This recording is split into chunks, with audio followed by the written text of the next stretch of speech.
Hola clase, vamos a seguir con el tema 7. En este caso ya nos metemos en lo que es el desarrollo de la guerra y vamos a ver cuándo empieza el conflicto en 1914, ¿de acuerdo? En verano del 14 y acabará el 11 de noviembre del 18. Y vamos a ver, pues bueno, qué fuerzas son las que van a entrar en conflicto, que obviamente, y la cantidad de gente que va a entrar en conflicto, un poco las fuerzas, escenarios, características del conflicto. ¿De acuerdo? Por un lado, Francia, Reino Unido, Rusia y Serbia se van a enfrentar a los imperios centrales, Alemania, Austria-Hungría, y a pesar de la superioridad artillera alemana o la naval inglesa, van a estar bastante equilibrados los dos bloques, con cierta ventaja por parte de los imperios centroeuropeos, que van a movilizar conjuntamente muchos hombres. Esa es la gran ventaja que tienen. ¿De acuerdo? La desventaja es que tienen mucho frente abierto que tienen que defender frente al resto de países. Se van a movilizar 70 millones de soldados y todos los avances técnicos posibles. Aquí en este cuadro que podéis ver aquí, si lo ampliamos, se puede ver la cantidad de gente que va a participar, el número de hombres, las divisiones de caballería, las divisiones de infantería y de reserva, como veis, y después por países, buques, cruceros, torpederos submarinos, donde destaca Alemania, también todo el resto de potencias centrales juntas tienen 34 submarinos y bueno, pues Reino Unido, Francia, Rusia, todos los aliados juntos 169. Obviamente la batalla, después cuando veamos lo que es la batalla naval, la van a perder los alemanes, se ve un tanto por la superioridad naval inglesa o de la Entente en general. ¿De acuerdo? Aunque aquí pone aliados juntos, hay en general se les suele llamar a los aliados a Gran Bretaña, a Francia y demás, pero en realidad habían constituido la Entente. ¿De acuerdo? En total estamos hablando del total de las potencias, ¿de acuerdo? El número de hombres son muchos, ¿de acuerdo? Si vamos sumando, pues eso, más de 70 millones de soldados, lo cual dice que es una barbaridad. Bueno, nos vamos a meter en las fases de la guerra, ¿de acuerdo? En donde vamos a ver que se va a dar una guerra de movimientos en el 1914, donde se van a posicionar las potencias. Después vendrá, después de los intentos de ganar todo el territorio posible, se va a dar una guerra de trincheras y por último una guerra de desgaste y la ofensiva final para acabar con la guerra en el 18. ¿De acuerdo?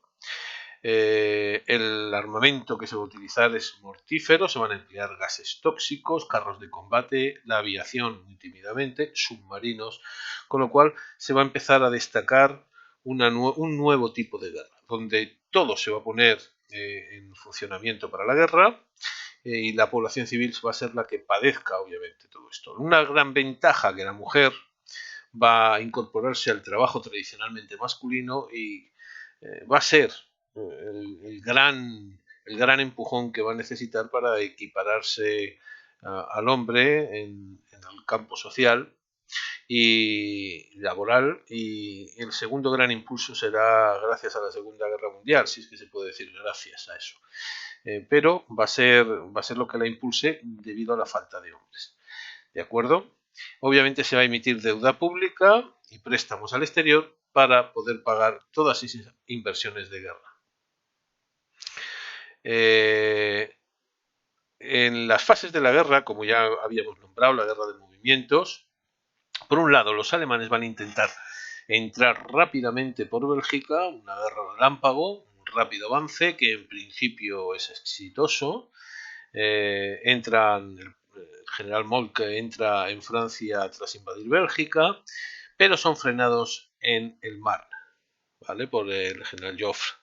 Los rusos van a sorprender a los alemanes y van a llegar hasta Tannenberg, donde se va a dar una gran batalla que va a frenar Hindenburg y va a ser la gran victoria alemana de cara al enfrentamiento en el frente oriental. Se van a estabilizar entonces los frentes, ¿de acuerdo? Y se va a dar la siguiente fase, que es la guerra de posiciones o guerra de trincheras. Se van a levantar alambradas y se van a excavar trincheras, con lo cual los ataques se van a hacer casi a cuerpo descubierto para como una estrategia de la antigua guerra, en donde obviamente van a morir muchísimos hombres por avanzar unos metros que al día siguiente se van a volver a perder. Eso va a hacer que esta guerra de entrada se considere obviamente la Gran Guerra durante años hasta que sucede la Segunda. Se van a sumar a la guerra, además, el Imperio Turco y Bulgaria, y por el lado de la Entente, Japón e Italia, Rumanía y Grecia. Con lo cual se van a abrir nuevos frentes entre Austria e Italia, en los Alpes, donde además se van a dar batallas terribles, con un frío horroroso, y en Próximo Oriente, obviamente, donde recomiendo que veáis la película Lawrence de Arabia para que veáis un poco cuál era la situación en aquella zona que estaba dominada por el Imperio Turco y en donde los británicos tenían grandes intereses.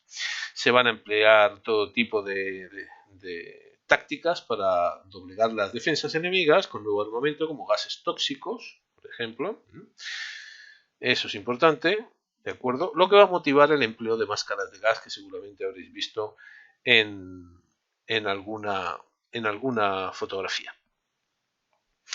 En las batallas del Somme y de Verdún van a ser terribles porque obviamente van a intentar doblegar al enemigo echando todas las fuerzas posibles, lo cual, aunque va a ser un éxito inicial porque están metidas en territorio francés esas posiciones, los franceses van a conseguir frenar el avance alemán, con lo cual va a ser un fracaso en cuanto a ese ataque, pero van a ser dos batallas con las que van a pagar con más de 1 millón de muertos en cada bando. El frente oriental se va a ir descomponiendo debido a que se descompone el régimen zarista y va a salir una oposición interna muy potente. En ese momento Lenin desde el extranjero estaba exiliado, va a ir presionando para que la revolución interna se esté gestando, está Trotsky en Rusia, y se va a dar una oposición radical a la participación en la guerra. Con lo cual, los alemanes van a facilitar el paso de Lenin por su territorio para que llegue a Rusia y de esta manera, pues bueno, con acuerdos secretos, desvincularse de la guerra, conceder todas las peticiones del bando alemán y salirse definitivamente. A los alemanes todo esto les interesaba porque obviamente habían consumido muchísimo sus recursos internos, estaban agotados, había cierta superioridad ya en este momento armamentística por parte de la Entente y obviamente sufrían mucho. Y Austria-Hungría y Bulgaria no tenían la capacidad para oponerse a lo que son a la Entente y obviamente pues lo tenían bastante peor que los alemanes. ¿De acuerdo? Y en Jutlandia, la península de Jutlandia es lo que nosotros conocemos como Dinamarca, ¿de acuerdo? La flota británica va a vencer a la alemana y van a relanzar la guerra submarina alemana, con lo cual van a dar lugar a la entrada de Estados Unidos en la guerra. Pero eso lo vamos a ver en la siguiente fase. ¿De acuerdo? En la guerra de desgaste, la guerra submarina va a afectar a los intereses americanos, se van a hundir algunos barcos y los Estados Unidos Woodrow Wilson, presidente a la cabeza, va a entrar en guerra contra Alemania. En el tratado de, por otro lado, en el tratado de Brest-Litovsk, que está cerca de Tannenberg, ¿vale? Está cerca de la frontera con Rusia en ese momento, los bolcheviques, que son los que acaban de dar un golpe de estado en Rusia y van a dar el paso a la creación de la URSS, van a firmar un armisticio, terminan la guerra, fijan el frente.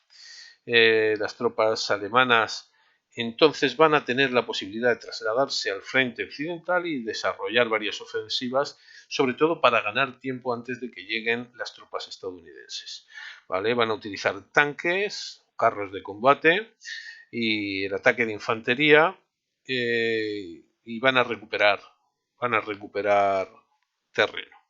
Sin embargo, los franceses van a ir aguantando y sobre todo con la llegada ya de las tropas estadounidenses se descompone totalmente el frente alemán dentro del territorio francés, como podéis ver aquí, una vez descompuesto y sin haber entrado en territorio alemán, el hecho de que Austria-Hungría definitivamente aparezca derrotada, Turquía y Bulgaria también, que van a firmar un armisticio, el ejército alemán se va a ver totalmente incapaz de seguir, estaba desmoronado, ¿de acuerdo?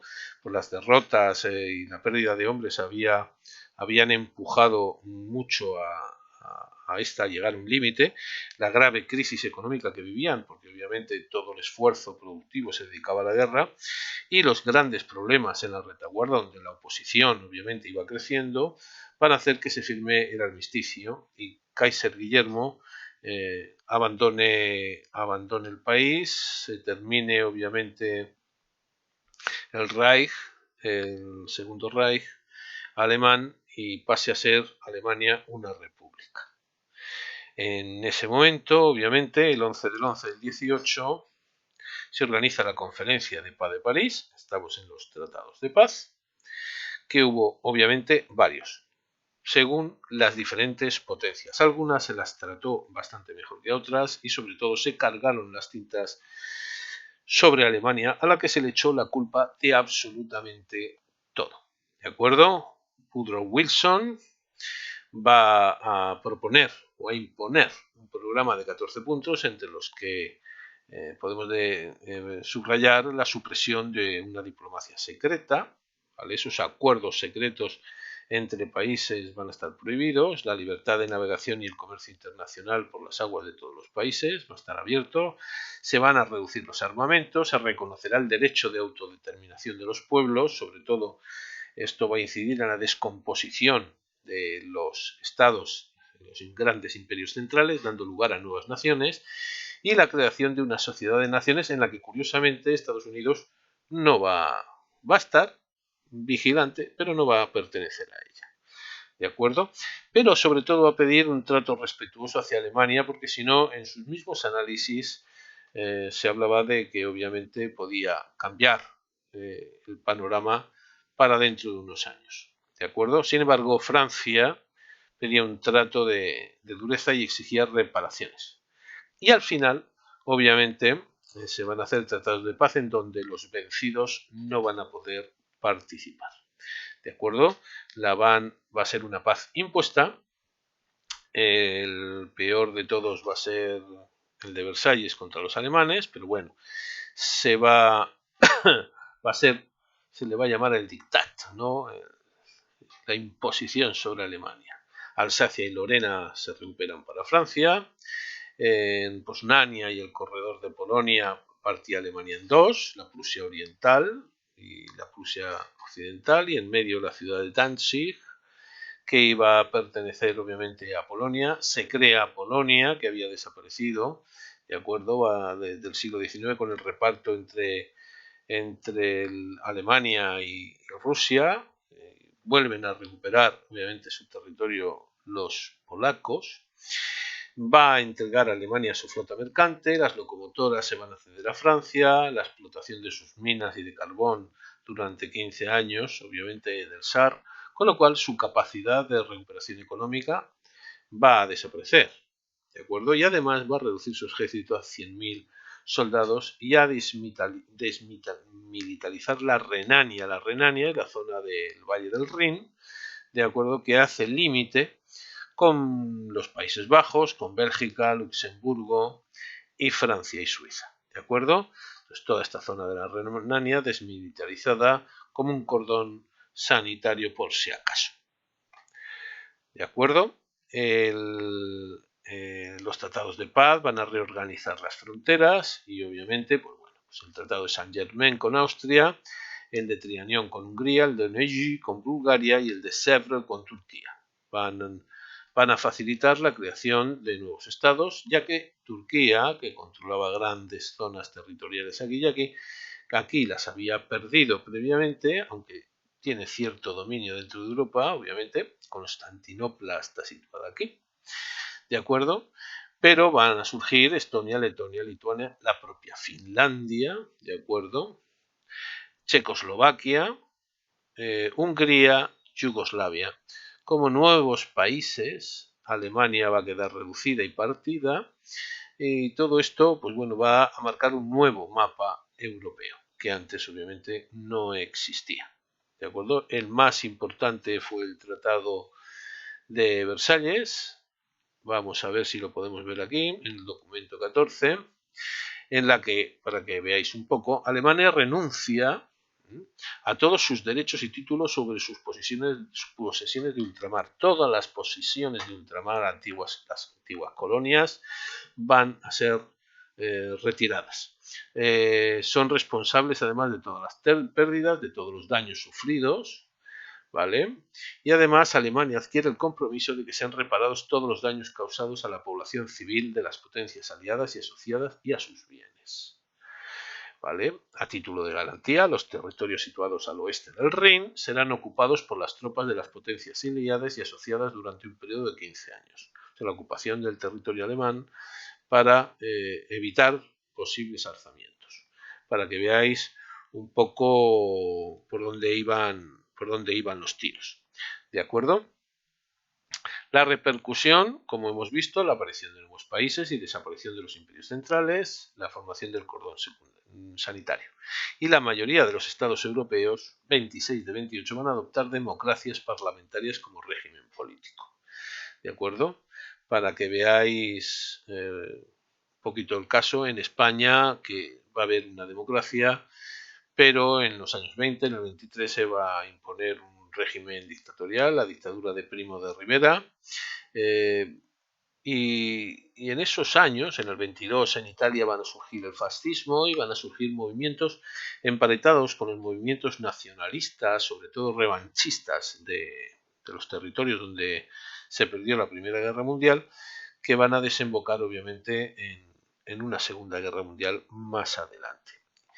Y aquí nos iríamos obviamente, pues, bueno, a las consecuencias de la guerra, que lo veremos en un siguiente vídeo, ¿de acuerdo? Y cualquier duda o cualquier pregunta, pues ya sabéis, en clase.